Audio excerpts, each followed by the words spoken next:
Hello viewers, welcome to our today's program where we are focusing on Zimbabwe musicians who have passed on. We are mainly focusing on their age at the time of their death and the cause of the death. This is part 1 of the program. We are going to bring you part 2 in the near future. May their souls continue resting in peace. My name is Andrew Neshamba, and please don't forget to subscribe to Drewmas Media. Drewmas Media, taking you to another level.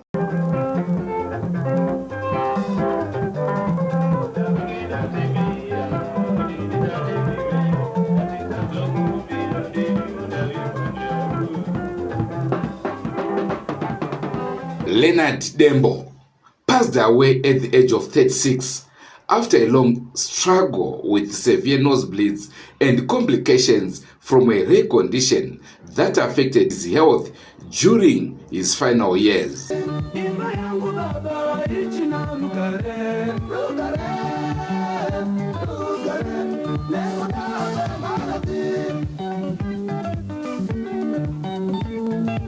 John Chibadura died at the age of 42 following a prolonged illness.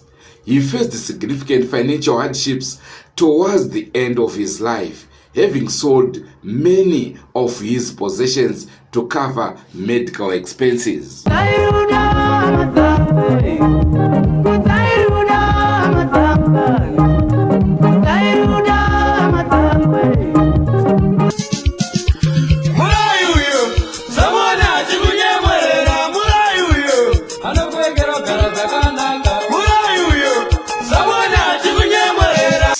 Tajida, the smoko music pioneer, died at the young age of 31 after a short undisclosed illness.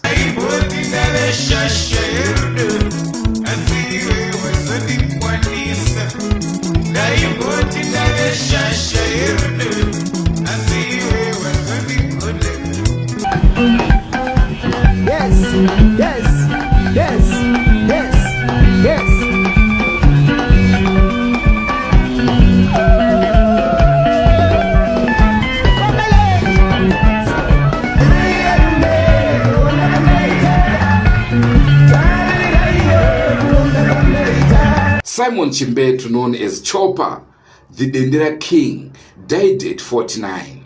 His health declined following injuries sustained in a car accident, leading to a heart-related failure at his home.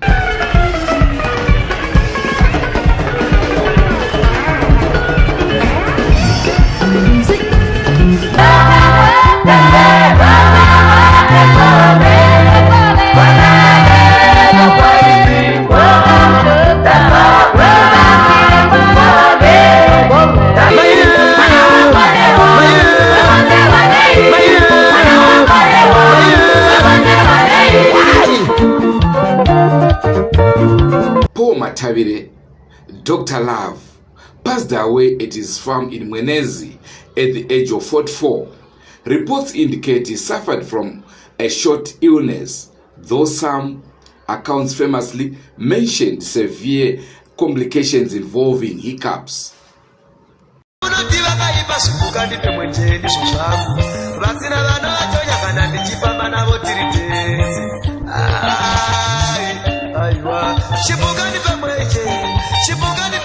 Ndagumbuka ndiwewe gawananga ndakasaruta pakati pedu ture maruva akawanda asiwonira zisawa vekuti hauchandida ndakumbuka saka misodzi yobuda vakomana vemuchera samanyemba samanyemba uyu ndiani samanyemba samanyemba uyu ndiruni samanyemba samanyemba vakomana mureva ndiona ndakasoma kudai mwana iwe sani seke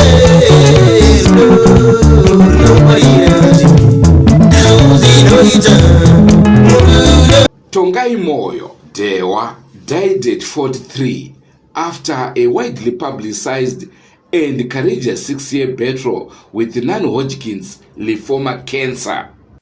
Somebody who has got HIV, somebody who has got cancer, somebody who has got TB or probably sugar, these people are all prone to lose their weight somehow, or to have some swelling glands or lymph nodes, so to speak, in their body. So because our media has been so awashed by the issue of HIV, mostly medical personnel, when they look at you, they start thinking about HIV before they think about anything else. So when I started having problems, that was way back in 2004, I went to these doctors, and a number of doctors, I would say, look, this is the problem that I'm having. I'm losing weight. Weight. I didn't lose weight to start with. I was having some swelling glands.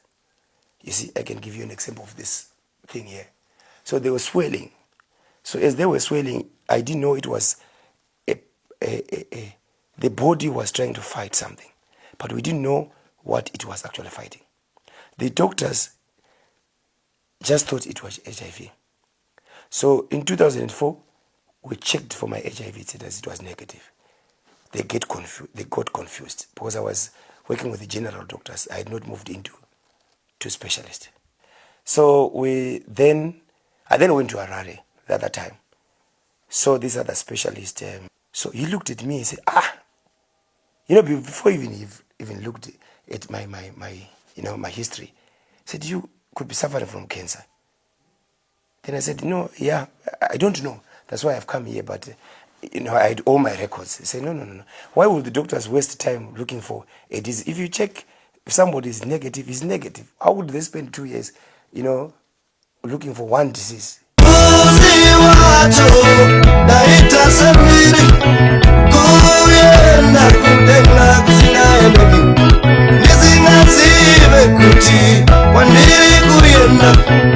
James Chimombe died in 1990. Though often associated with the Jit and Rumba, his influence on the Sungura era was massive. He passed away following a long illness at the age of 39.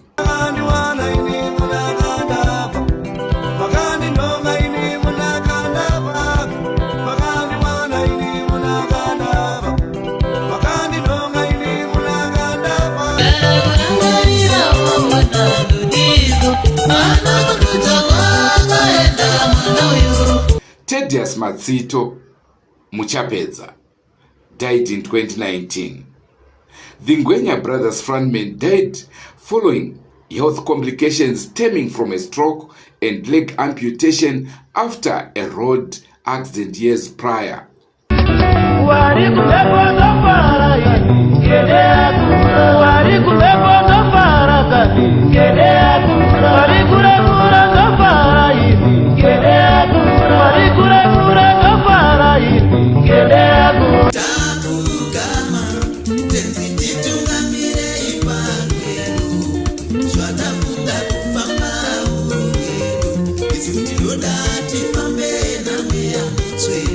Tatinda Pinjisi, the popular Sungura musician known as Spanner Boy, died at the age of 34. He passed away in April 2025 at Salim Gabe Central Hospital following a road traffic accident near Norton. The accident occurred while he and his band were traveling to Kadoma for a performance. Tatinda Pinjisi, murume, anemfumai, mwechete, nevana vaviri. Ari muimbi anoimba nziyo dzinobatanidza chitendero, dzinobatanidza magenerations, vana vadiki nevakuru. Asi ari muimbi anotraya kuda kubatanidza magenerations ese parwiyo rumwe chete, zvisina kutuka, zvine kutsiura, zvine dzidziso, zvine kunyaradza. Kasenga Pinjisi. Pinjis was celebrated for his unique soft Sungura style and his massive hit song Saina. He was buried in his home village of Kawa in Mutoko.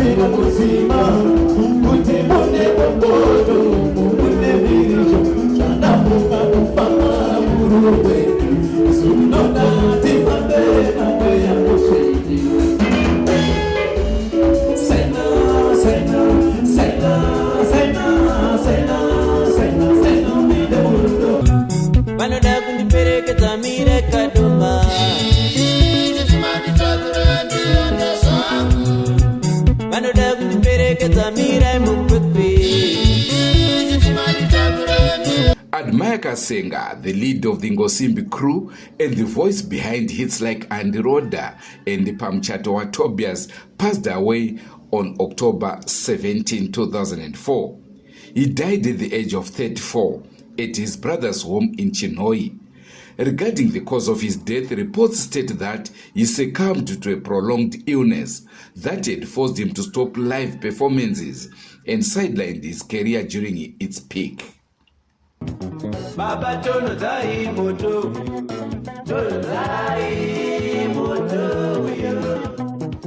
Baba tono zai moto Kasenga was born in Karoi in 1970 and is remembered for his Simbi style of Sungura, which often focused on traditional African values and social respect.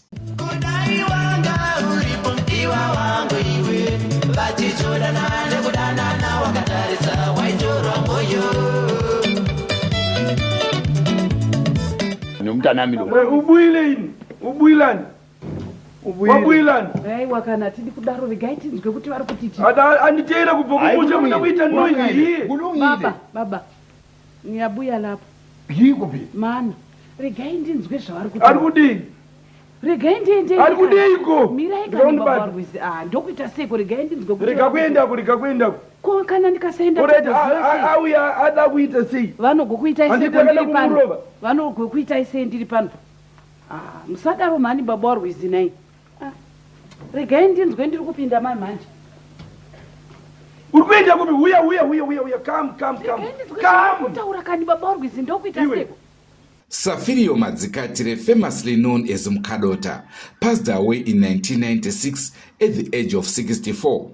He was born on April 2, 1932, and he became one of Zimbabwe's most beloved multidisciplinary artists, excelling as both a comedian and a musician.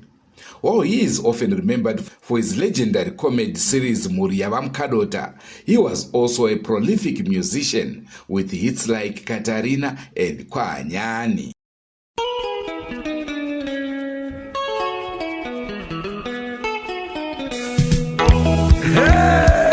Anyani Sagare! The specific medical cause of his death was generally reported in local media as a prolonged illness, a common description for the health struggles faced by many veteran artists of that era.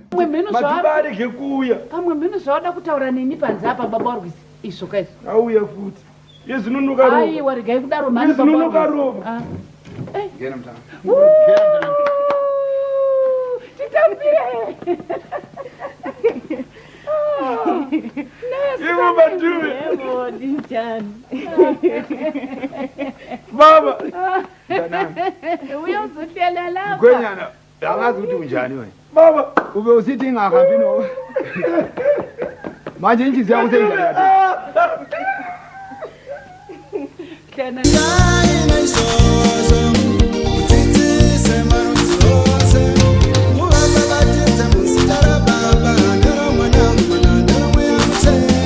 Diva Mafunga, the renowned gospel musician, often celebrated alongside Sungura greats for his massive impact on Zimbabwean music, died at the age of 53. He passed away on July 4, 2023, following a tragic road traffic accident near Gweru. He was traveling back from a performance when his vehicle was involved in the crash. He is best remembered for his 2003 breakout album Endaina Izvozvo and his collaborations with other legends like Oliver Mutukudzi. Mutengo wekufa Mwari anoziva ndichamuka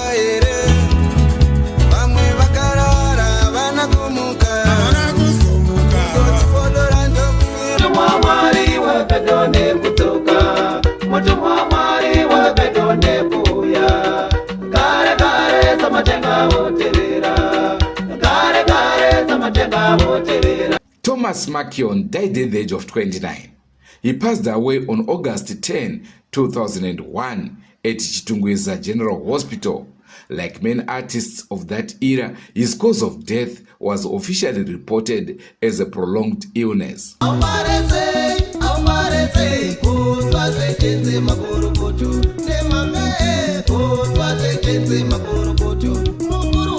Makion was a rising star in the Sungura scene and is best remembered for his solo success, his massive popularity with the solo project, particularly the hit album Makorokoto, which remains a classic in Zimbabwean music.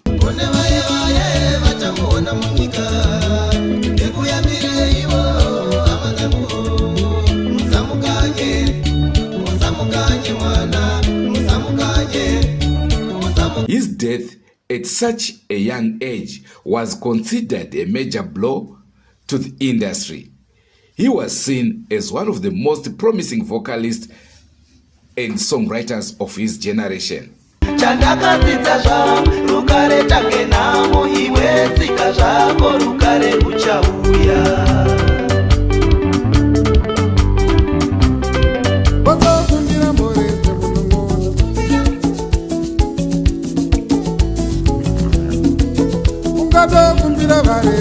Oliver Mtukudzi, popularly known as Tuku, died at the age of 66.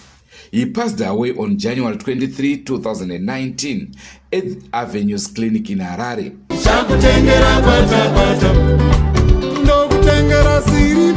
His death occurred on the exact same date as his friend and fellow music legend, Yuma Sekela, who had passed away 1 year prior. Tuku's death was attributed to complications from diabetes.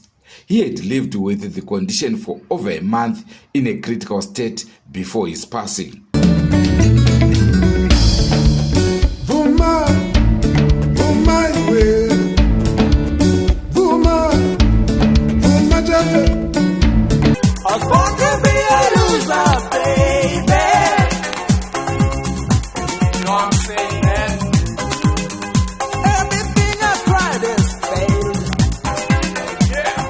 Princeton Mufurutsa, popularly known as Princeton, was a visionary Zimbabwean musician, businessman, and a pioneer of the barbed wire music genre.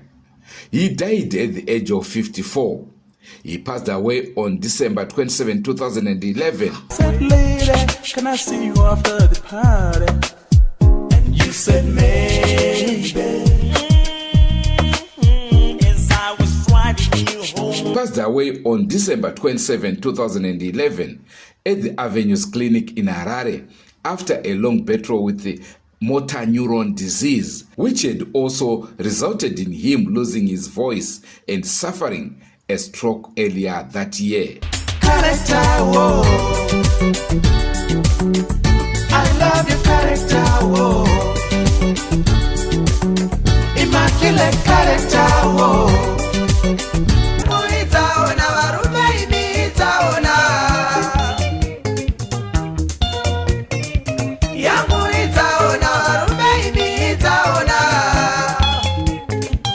Somanja was a towering figure in Zimbabwean music, best known as the co-founder of the legendary group Penga Udzoke.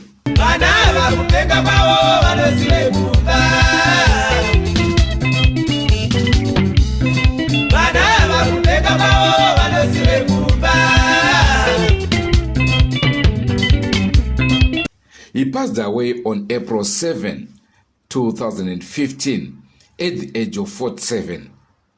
The cause of death was meningitis. He had been hospitalized for several weeks prior to his passing.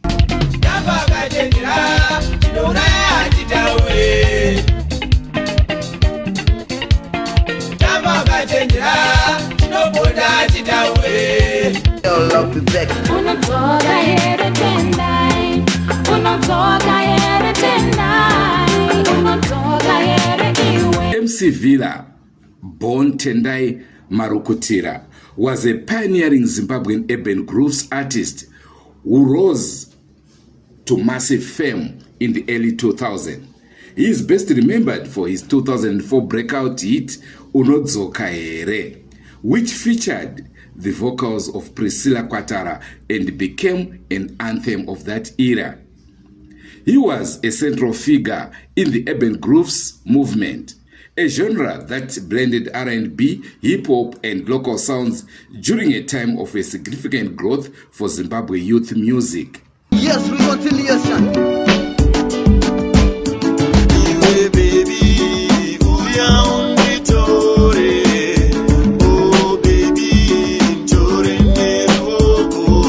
MC Villa passed away on July 15, 2018 at the age of 37. He collapsed and died at his home in Mbare, Harare. His death was widely mourned by fans and fellow artists who credited him with helping to shape the sound of modern Zimbabwean music. Let's make a date and meet again day after tomorrow with the same program. Inindiri mudimbare, pandanyengera ndekare. Inindiri mudimbare. It's bye for now.